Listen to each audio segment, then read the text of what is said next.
This is my technology and education PowerPoint for my final in FED 500 by Terry Williamson. Key terms that I want to define first. Technology. It's the application of science for practical purposes. Therefore, it's able to help in making things easier for students to learn, for people to complete their jobs, and just making daily life easier in general. And everything from iPads to computers to smartphones are good examples of technology that people can use to make everyday life easier. Professional development. It's the activity of attending workshops, performing independent study, or the interactions teachers have with others that improve their instructional methods and practices with students in the community. Professional development can go beyond just lectures and seminars. Again, like it said, by definition, it can be interaction with people from the community for the intended purpose to increase instructional proficiency. And BYOD, or Bring Your Own Device policy. This allows students to bring their own laptop, tablet, or smartphone to use for classwork and assignments.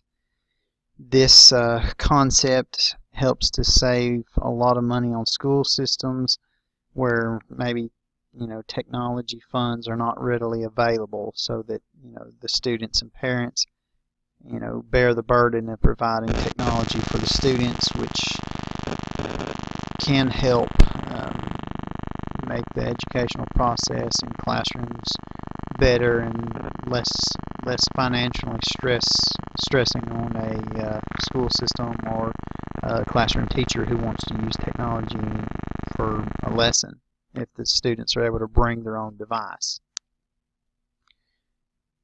The first thing to address is 21st century skills. Technology is needed by students in classrooms today to help them develop those 21st century skills that they'll need for jobs that are available now and that will be available in the future. So teachers are basically preparing students for jobs that may not exist yet, or to work with technology that does not exist yet by teaching them how to use the technology that exists now. So, students need to know how to use technology efficiently to be prepared for that, to be ready for college and the working world and whatever demands may come. Teachers need to be trained how to use technology too. In order to be able to teach students to use the technology, the teachers obviously need to know enough about it to be able to teach the students how to use it. So professional development needs to be there for teachers to make that a possibility for them to explain the technology to their students, to be able to help the students troubleshoot if they're running into problems such as how to build a PowerPoint, or how to add animations, or how to use Prezi, or how to use a screencast to be able to publish a video that explains a concept that students are learning. Current technology available, computers have been around since the 1980s. We've had computers available, becoming more available for people though in the 1990s and 2000s. It became more readily available for more people to be able to purchase because the prices have dropped.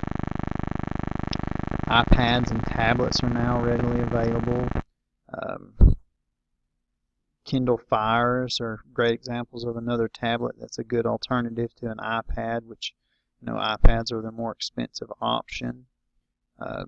Google and Android tablets are good options that are available to students who maybe can't afford the iPads, or to school systems that can't afford the iPads. They can go with maybe a Google tablet or Android tablet, or like a Kindle Fire, and they still have a lot of applications that students can learn from and use to learn.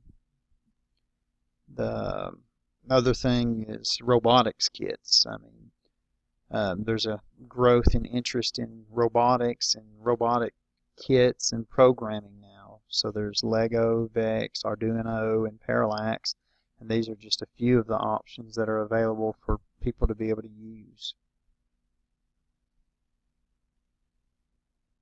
Students also need to develop real-world skills. And this is very important when you consider technology and its applications from the medical field to industries, business. Many professionals consider online marketing as a valuable tool now, as opposed to some of the older versions like using a newspaper to advertise, because so many people are socially connected through Facebook, Instagram, Snapchat, and other media. Technology is a greater way to reach a larger audience and to be more connected. Basic skills that students need to develop, though, are typing documents, spreadsheets, and Word files, creating presentations, PowerPoints, and Prezis, research. They need to realize that the internet is a great research tool, and they need to know how to use technology to find those reliable sources out there. For instance, some students may not realize that Wikipedia is a very unreliable source. It's a great place to get information, but it needs to be confirmed with better sources. Communication, you have emails, blogs, social networks. These are great ways to be able to communicate, and many businesses use emails and social networks to quickly get messages out. Schools now use Twitter and Facebook as ways to stay connected with community members, stakeholders, parents, and students. And email is still a backup to that, is another way to stay connected. And then blogs and other posts that people use to be able to convey information. And businesses use those as well as great ways to keep their investors informed about what's going on, or maybe real estate companies use emails to contact potential buyers who express interest in a home. Social networking, again, real estate agents, for instance, can post listings. Companies can post job listings on Facebook. So social networking skills are great skills that students need. Discussion, the next thing. As schools work to integrate computers, administration must determine what will benefit students most, and then follow up by establishing guidelines for teachers. This is cited from Evans Andrews, 1996. And this is a great point to be made, that you need to have administrators that are involved in these decisions for schools to be able to decide what technology is best, because those decisions affect the students that are enrolled at the school, and can even affect whether or not students stay enrolled at the school if parents feel like their child isn't getting prepared with the opportunities that will help them to be more successful in college and career. They may enroll them in a different school. The school system, the superintendent, board of education, and principals therefore must decide the technology that's best for the students. So it takes a true team effort of assessing what's out there, what's available, what the students need, and what the budget will allow in order to make those decisions. It has to pass through a superintendent, the board of education, and then of course principals making their recommendations of technology that they would like to have based upon maybe parent surveys, or teacher surveys, or student surveys, even, to find out what's out there and what needs to be considered as additions to the schools. The school system also needs to provide training for the teachers. I said this before, and it's important that teachers know how to use the technology such that it doesn't get just placed into the classroom and the teachers are told, here you go, here's what you need to reach your students and to educate them. The teachers need to know how to use that technology to maximize how efficiently, the students can learn from those tools.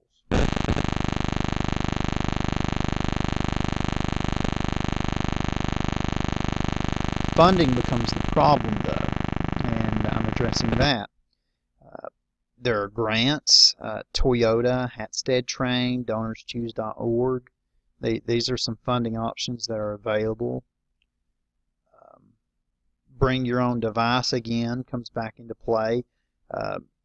Again, like I said, it takes the financial burden off the schools and just places it to the parents, but the benefit there is the students and parents own the technology. The students get to take it home. They get to use it on a daily basis. So more time with it can equal to becoming better able to use that technology and better able to maximize what they can do with it. And it also gives them that technology for the next year and through the summer as well. It would be their device.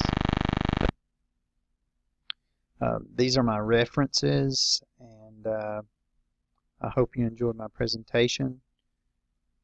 Thank you.